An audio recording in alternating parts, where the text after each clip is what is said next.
Buenos días, compañeros. Buenos Esperanza, días. Raúl. Buenos días. Es un gusto encontrarnos reunidos aquí para dar continuidad con los conversatorios que ha tenido a bien el Poder Judicial del Estado llevar a cabo. Esto con el objetivo de realizar un estudio y un análisis del Código Nacional de Procedimientos Civiles y Familiares, para que esto sea de utilidad para todos los operadores jurídicos y el público en general, con el objetivo también de socializar el conocimiento de este ordenamiento jurídico. En esta ocasión abordaremos el tema de las audiencias en el procedimiento civil y familiar y también el sistema de justicia digital.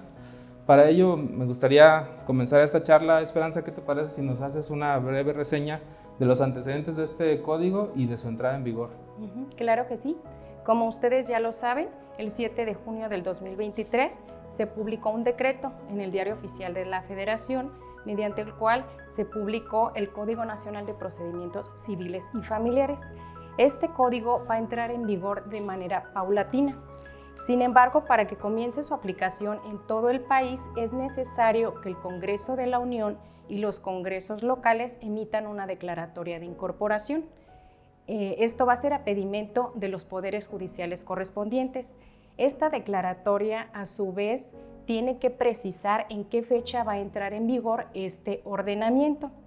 También comentarles que en el supuesto de que algún congreso local no realice esta declaratoria, en forma automática comenzará su aplicación a partir del 1 de abril del 2027.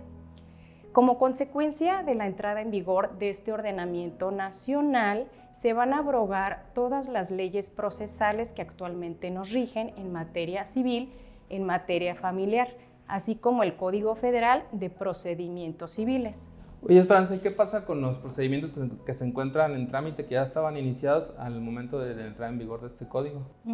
Bueno, por lo que ve a esos juicios van a continuar aplicándose los códigos locales. Sin embargo, faculta que las partes en algún momento determinado le propongan al tribunal que ahora se lleve a cabo conforme a esta nueva legislación, y entonces así se va a hacer en la etapa en que se encuentren. Comentarles también que este ordenamiento jurídico se va a convertir en una de las normas más importantes de nuestro país, tanto cuantitativamente como cualitativamente. Cualitativamente porque va a ser la gran norma supletoria de muchos ordenamientos. Por mencionarles algunos, la Ley de Amparo, el Código de Comercio, el Código Nacional de Procedimientos Penales. Y cuantitativamente porque recordemos que un poco más del 76% de todos los asuntos que se judicializan en todo nuestro país son en materia civil y en materia familiar. También me gustaría platicarles que este código está integrado o se nutre de precedentes de la Corte Interamericana de Derechos Humanos, de precedentes de la Corte Mexicana, así como de diversos tratados o convenciones internacionales. Este código también se considera muy garantista porque protege a aquellos grupos sociales en condiciones de vulnerabilidad. Bueno, por último, comentarles que en este ordenamiento se integran varios principios. Por mencionarles únicamente alguno, el principio de perspectiva de género, el cual se considera un principio transversal porque se va tocando a lo largo de todo el ordenamiento. Visibiliza a las mujeres al reforzar aquellas medidas de protección en caso de violencia. También está redactado en un lenguaje incluyente e incluso señala lo relativo a la violencia vicaria, como aquella violencia ejercida contra la mujer a través de sus hijos e hijas. Licenciado Raúl, ¿tiene usted algunos otros principios que haya encontrado en este ordenamiento? Claro que sí. También sin olvidar que este código, al ser tan garantista también, en el artículo 7 contempló varios principios rectores del sistema de impartición de justicia en materia civil y familiar, dentro de los cuales encontramos, van a ser 17 principios, dentro de los cuales voy a hacer una breve introducción de cada uno de ellos, ya que la mayoría de nosotros los conocemos, únicamente como para que se nos venga a la mente recordar esos principios. El principio de acceso a la justicia. Este principio indica que cualquier persona tiene derecho a acudir ante la autoridad jurisdiccional. También el principio de concentración, que se van a deshogar la mayor cantidad de audiencias procesales en una sola audiencia o en el menor número de diligencias procesales. También tenemos el principio de colaboración, que busca que las partes resuelvan por sí mismas los conflictos en la etapa o el procedimiento, pero siempre y cuando no existan conductas de violencia o derechos intransigibles. También hablamos del principio de continuidad, que las audiencias deberán de ser de manera ininterrumpida. Principio de contradicción, que es el derecho que tienen las partes de debatir hechos, argumentos jurídicos y pruebas de su contraparte. También está el principio de dirección procesal. Este principio únicamente está reservado para las autoridades jurisdiccionales. También tenemos el principio de igualdad procesal. Desde el escrito inicial de la demanda y hasta la ejecución de la sentencia, las personas recibirán el mismo trato, oportunidades, derechos y cargas procesales sin discriminación alguna. También tenemos el principio de inmediación. Este principio de inmediación es el contacto directo de las partes con las autoridades y también así con las pruebas o el órgano de prueba. En este caso también existe un principio que es el innovador, es un principio también transversal dentro de estos principios, que es el interés superior de la niñez, que es de observancia y debe prevalecer los derechos de las niñas, niños y adolescentes por sobre otros derechos que pudieran estar en pugna o en litigio. Al ser un derecho transversal, este interés superior de la niñez, se maneja en dos principios, el principio de la mínima intervención y la no revictimización del menor. También tenemos el principio de impulso procesal. El impulso procesal este principio es para las partes, para efecto de que las partes puedan dar ese impulso procesal al procedimiento y evitar la paralización del mismo. También la lealtad procesal. Este principio es el principio sobre el cual las partes se deben de conducir en todo momento en los procedimientos. Litis abierta. La litis abierta no se reduce nada más a la demanda, contestación o en su caso a la reconvención o contestación de esta. Por ejemplo, en materia familiar, aquí el juzgador puede abarcar más de esas etapas. No va a estar únicamente cerrada la litis como en materia civil. En materia de oralidad, este Código Nacional, la mayoría de las etapas, si no ser toda la etapa, se sigue de manera oral, 100% oralidad. También tenemos un principio que es perspectiva de género, que es la visión científica, analítica y política sobre las mujeres y hombres. Se promueve eliminar la opresión de género, como la desigualdad, la injusticia, la jerarquización de personas basada en el género. Promueve la igualdad entre los géneros a través de la equidad de las partes. Otro principio también transversal que se ve durante toda la codificación, como ya lo indicaste, Esperanza. También tenemos el principio de preclusión.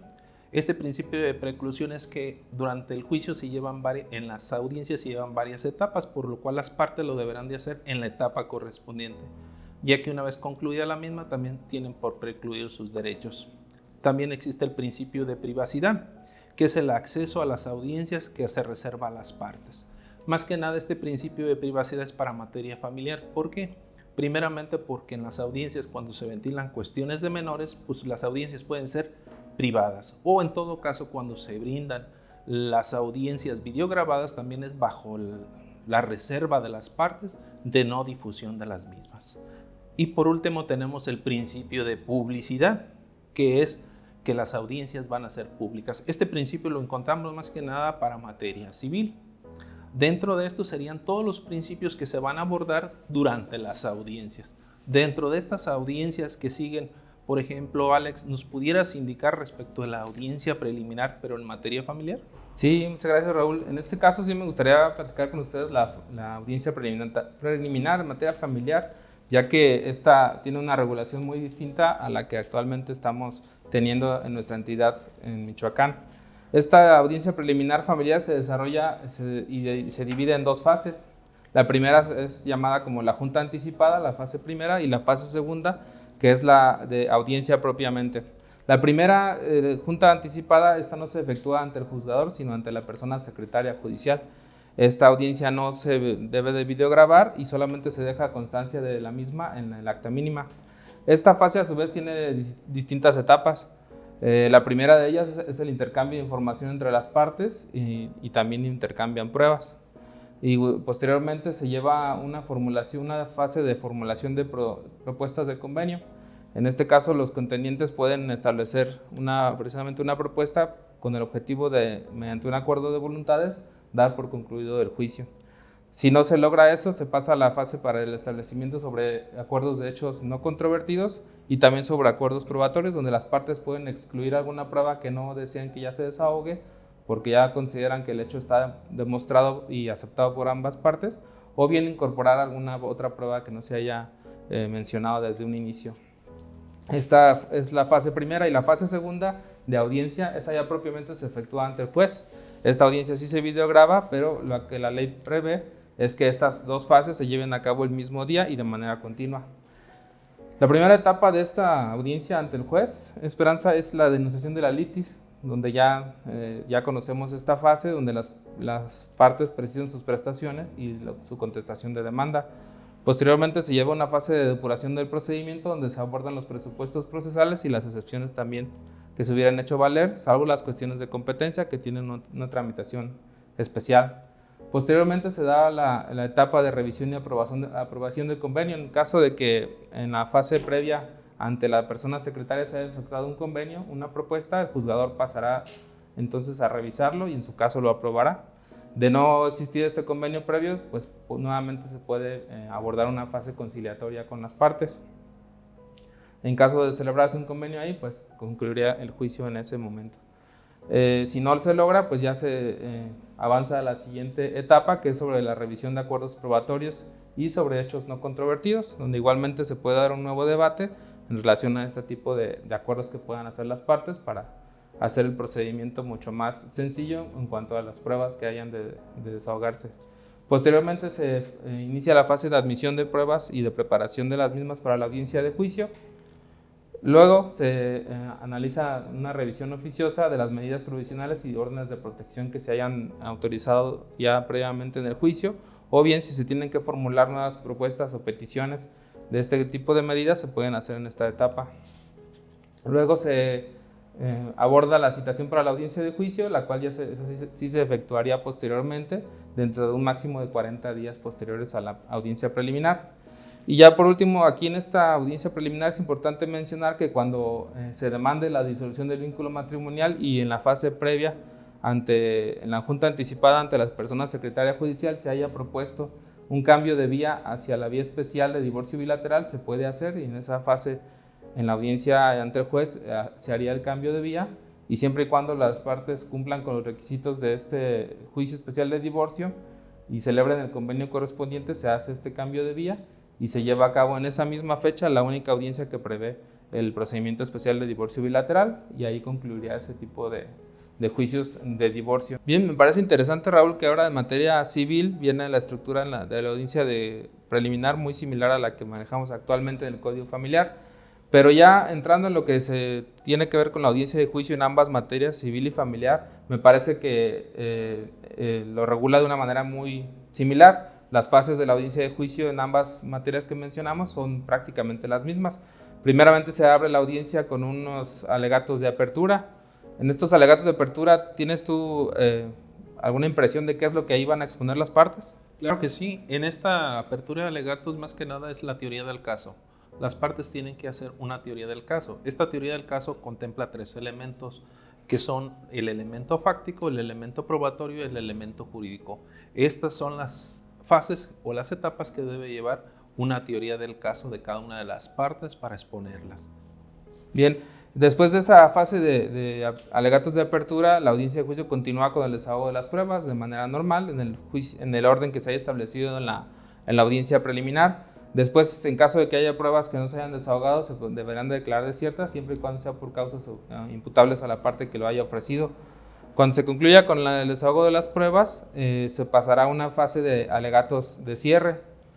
Advierto aquí una diferencia en los alegatos de cierre en materia familiar y en materia civil. Mencionas que en materia familiar son 10 minutos y en materia civil lo deja a discreción del juzgador. Así es. Exacto, no establece un tiempo. Bien, yo me imagino que entonces en materia civil el juez es el que tendrá que establecer en la audiencia el tiempo, y cuando en materia familiar no, máximo efectivamente de 10 minutos. Existe esa pequeña diferencia. Después de los alegatos de cierre, se debe de pasar a la fase ya de emisión de sentencia. Se puede emitir en ese mismo día con un receso que el juez considere necesario, puede ser del tiempo que él determine, y ya una vez que se emita en el mismo día, se debe explicar con un lenguaje sencillo, de manera breve y clara, y se leerán solamente los puntos resolutivos. También pide el código que se haga esa explicación con un lenguaje cotidiano, para que la gente, sobre todo los justiciables, puedan entender la resolución que se emite. También pide que se les informe sobre su derecho que tienen para proveer recurso de apelación y también el derecho que tienen para hacer una aclaración una vez que se cuente con la versión escrita de la sentencia. No sé si tuviste de alguna otra novedad en cuanto al dictado de la sentencia en estas audiencias. Sí, advierto que expresamente señala este ordenamiento nacional que las sentencias tienen que ser en un formato de lectura fácil. Esto atendiendo al principio que tú comentabas, Raúl, de perspectiva de infancia y de adolescencia, lo cual me parece muy conveniente porque el código ya está previendo esas posibles asimetrías de poder. Bien, ya cuando el juez haya emitido la sentencia, también existe la posibilidad de que precisamente no la emita en ese día, sino que la emita de manera posterior en una audiencia ya nada más para la emisión de sentencia en casos complejos. Y igualmente, si alguna de las partes no acude a estas audiencias del dictado de la sentencia, se puede dispensar su explicación y solamente no sería necesario leer los puntos resolutivos, sino solamente hacerles saber la resolución por los conductos de comunicación procesal correspondientes, que puede ser por vía de correo electrónico. Pero es importante en este caso tener en cuenta que estas audiencias, tanto de materia familiar y civil, que son de manera oral, pues se pueden llevar a cabo también de manera virtual. Para eso es bien importante que abordemos en este caso el tema de los sistemas de justicia digital y las audiencias virtuales. No sé qué puedes comentarnos tú al respecto, Esperanza. Así es, Alex, Raúl. Pues lo primero que hay que tomar en cuenta es que todos los juicios, tanto en materia civil como en materia familiar, se pueden llevar a cabo bajo la modalidad digital. Sin embargo, también comentarles que aparte de los principios que tú ya comentaste, Raúl, que rigen durante todos los procedimientos, los sistemas de justicia digital van a tener 4 principios que son particulares. El primero de ellos es el principio de elegibilidad. Este consiste en que las partes de común acuerdo puedan optar porque su juicio o su trámite se lleve a cabo bajo la modalidad digital. El momento procesal correspondiente para que las partes lo elijan así sería primero en la demanda y enseguida en la contestación de demanda. Sin embargo, también permite que las partes en cualquier momento procesal puedan elegir por cambiar la modalidad para que ahora se tramite en línea. Comentarles también que faculta a las personas juzgadoras para que también les puedan sugerir a las partes que un determinado trámite se lleve a cabo bajo la modalidad en línea, atendiendo a la naturaleza del asunto para que sea más rápido. Pero Esperanza, ¿y qué pasa? Me imagino que si alguna de las partes no cuenta con los elementos necesarios para llevar a cabo el procedimiento en línea o sencillamente bajo este principio de que es a su elección. ¿Qué pasa si una de las partes está en desacuerdo a que se lleve de esa forma y la otra parte sí lo desea? ¿Qué pasaría ahí? Bueno, pues lo que pasa es que no se está cumpliendo con el principio de elegibilidad, que nos señala que es de común acuerdo. En caso de que exista un desacuerdo entre las partes, se lleva a cabo en la forma convencional. El segundo principio es el relativo a la equivalencia funcional o no discriminación. Este principio propone que todas las audiencias, promociones, actuaciones, en fin, todo lo que se lleve a cabo en línea, de manera remota o de manera virtual, nosotros como personas juzgadoras le tenemos que conceder exactamente el mismo valor jurídico, tiene la misma eficacia probatoria.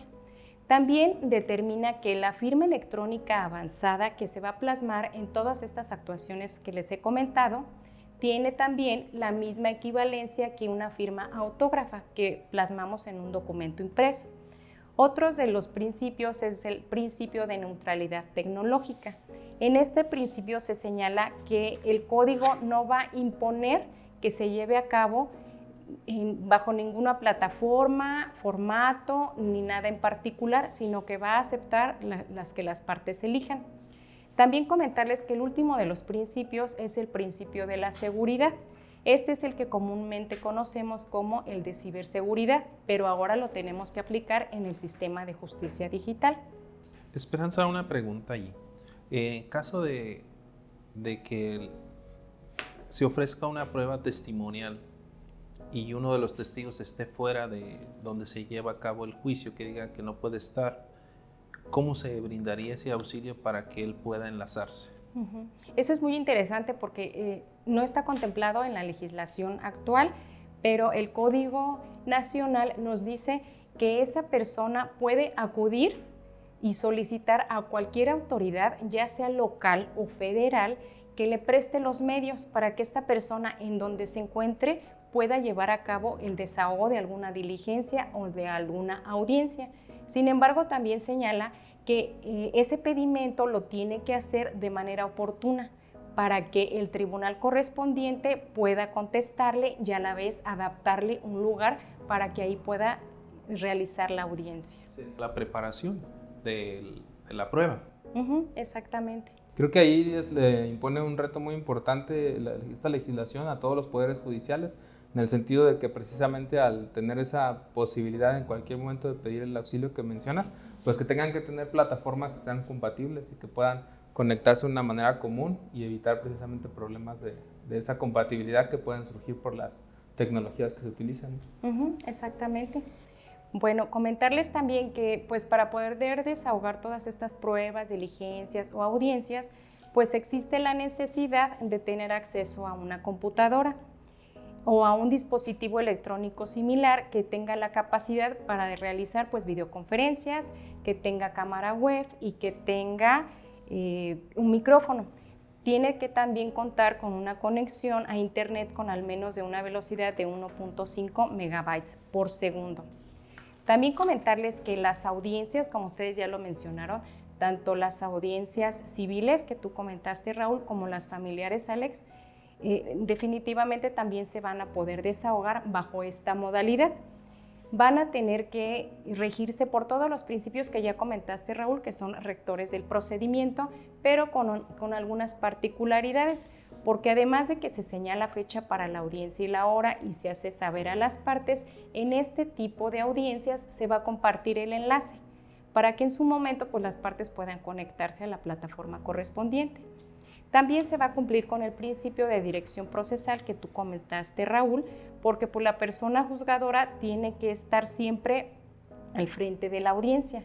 Va a seguir todas las etapas procesales que ustedes ya han mencionado, va a declarar la apertura de la audiencia, le va a pedir a la persona facultada, que en este caso podría ser la persona secretaria de acuerdos, para que identifique a las personas que van a intervenir en las audiencias digitales.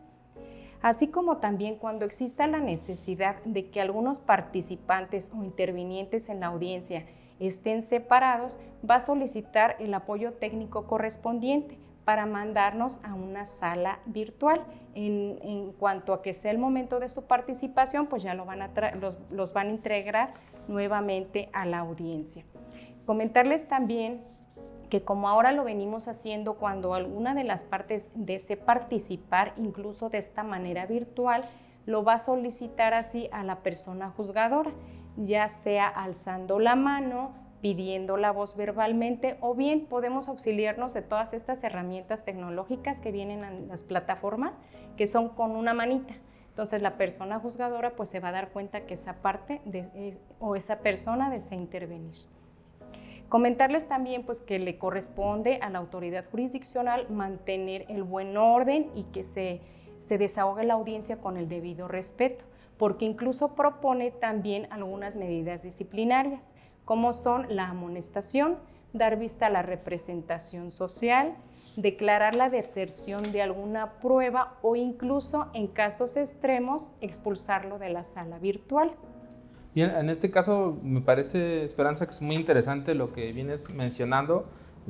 Se van una serie de cuestiones que los poderes judiciales tienen que resolver de manera eficiente para que todo este sistema de justicia digital funcione. Pues también tienen que prever la situación que vaya a ocurrir cuando existan fallas de todos estos sistemas y qué va a pasar y qué medidas se tienen que tomar, y en ese caso qué es lo que la legislación prevé. Y bien, yo creo que con lo que hemos platicado ya abordamos de manera general el tema que nos propusimos analizar, y todo ello nos llevará a que poco a poco podamos tener una comprensión más clara de los nuevos retos que nos impone esta legislación, pero ya con ello concluiríamos. Les agradecería mucho, Esperanza y Raúl, su participación y pues, nos vemos en la próxima ocasión. Gracias. Gracias.